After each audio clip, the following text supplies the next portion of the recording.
Now, as there has been some ideal conditions across the country for lambing and calving, there has been some concerns around soil moisture levels and bore levels this spring. AgFirst consultant James Allen has been appointed by MPI this season to keep a watchful eye around pasture growth and, of course, feed supplies from the big learnings that we had last summer. And James joins us now. Good evening, James. Good evening, Sarah. How are you? Good, good. So could you set the scene for us as of the 22nd of September, where we are at across the country? Sure. Well, as most farmers would appreciate, we've gone through a very tough autumn, one of the toughest on record for many farmers. Then we've had, for most farms, a remarkably mild winter, which has been great. And many farmers are saying, I haven't needed to use the raincoat much in the last few months, which has been wonderful. The downside to this is farmers are nervous at the moment. The soil moisture levels are reasonably low, and certainly in the lower parts of the South Island, they're lower than they should be. And equally, there's nervousness around the bore levels in many parts of the country, bores and aquifers leading into the summer. So while conditions are great at the moment, there's a degree of nervousness around.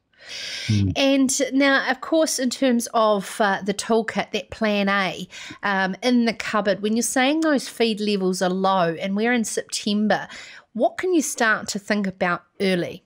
Well, if we look at this time, say, compared to a year ago, last year, due to a number of reasons, we had good feed reserves on many, many farms. And so we had excellent feed buffers and silage and hay to carry into the summer. As of today, on most farms, the cupboard is empty. So we really are hoping for a good silage and hay making season over the next few weeks. So in some of the things to think about there, Sarah, we'll split it down into your feed supply and your feed demand side of things. And I suppose on the feed supply, it's being really careful with your feed planning right now, maximising your silage making and your hay making. Some farmers will use strategic use of nitrogen, use it carefully and wisely, maybe to make some good silage there. But also there's more farmers putting in forage crops and also maize crops as well, just to build up those feed buffers once again. And then on the demand side of it, it's just planning it out really and making sure that your feed demand is appropriate for the time of year as we lead into the summer, and thinking about if things start getting dry, what triggers what levers can you pull to adjust things as we head into summer? For those watching live, we do apologise for James' connection. It is looking like its own interesting weather pattern there on the screen, but we are having you come through nice and clear, James. So I will continue with this. Let's look at what is ahead, the La Nina alert status, and what do you believe we should be focusing on in terms of these weather patterns over the next couple of months? Sure. I think the key thing with the La Nina coming through is that it's regionally different. So take note of what it means for your particular region. And for the next couple of months, for example, La Nina may mean for the northern part of the North Island slightly more rainfall, where for many parts of the South Island it'll be below average. So take careful note of what the forecasters are saying, and once again, updating your feed plan to make sure it's appropriate to what's going on.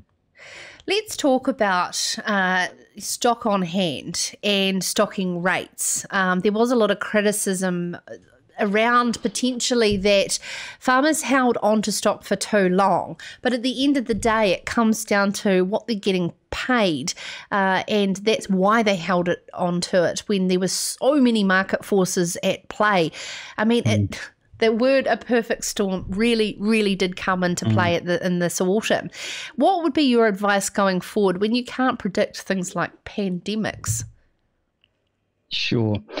Look, we can't predict everything, not at all. But over the years, I suppose, I observe when we get dry, there is a tendency in high product price environments just to hang on a little bit longer than what we should.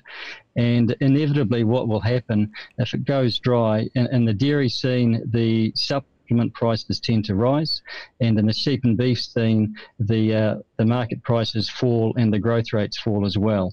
So while we think we're winning, often we're not. So it's very, very tempting, but the best advice we can give really is to have a plan and have those trigger levels in place.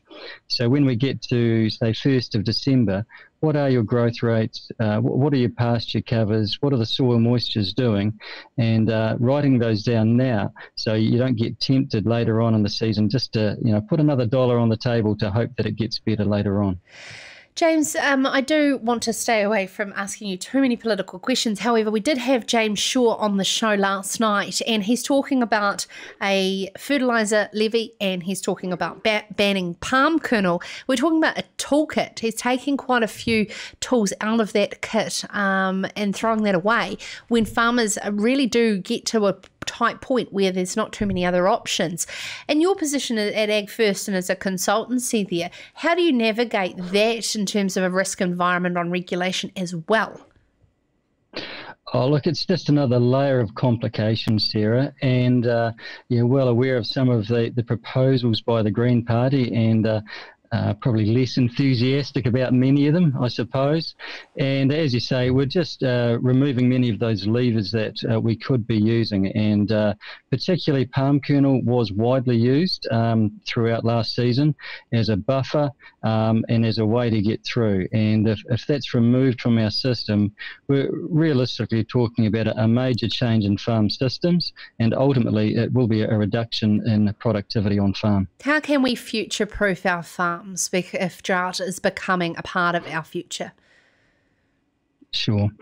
There's a number of ways. In the short term, it's about having really careful planning and monitoring of what's going on, but it's also thinking about what sort of crops can we put in place in terms of forage cropping, maize reserves, etc., just to make sure we do have more buffers on hand. Also, don't forget the simple one about financial reserves as well. I think it's often overlooked as a buffer for our farm systems. Longer term, you will have no doubt been talking to many of the scientists at Ag Research who are looking at more resilient pasture species, cropping species, and of course livestock that are a bit more resilient as well. James, you've got the ear of MPI and the position that they have put you in to advise them and keep that watchful eye over pasture levels. What would be your biggest advice back to MPI and our learnings from last season around how we handle our response to adverse events in this country? Farmers do not want a handout. However, the ability for MPI to support them. What was your learnings and what would you like to see in the coming years? Sure. A couple of things, Sarah. I'm working with MPI and a number of people just to try and help them with better forecasting of information to understand what's going on and early. So MPI are well informed as early as possible to make some of the big calls. The other observation really, and I look at the Hawke's Bay in particular, and the tremendous efforts that went on there, and really a shout out to the Poppy Renton, Mark Harris, and Lockie McGillivrays of this world, who just put in such a big effort there.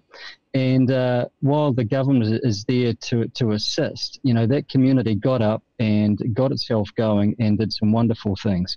And I think no matter what MPI will do, it has to come back to a community approach to really make it work. Absolutely. What a beautiful way to end. Thank you so much. And before you go, we are crowdsourcing some wonderful places in the North Island. I've already given Joel my list. What is your recommendations for where they head to? Oh, the North Island is a magic place. So Joel has to see all of it. And the top three would have to be Hot Water Beach, the Wanganui River, and the Tongariro Crossing. Oh, absolutely. Fantastic. Joel, you could trial yourself, put your hand to a bit of fly fishing, maybe. Yeah, no, it's been a while since I've picked up a fresh We've got rod. some good fly fishermen in our team here, so happy to assist. There we go.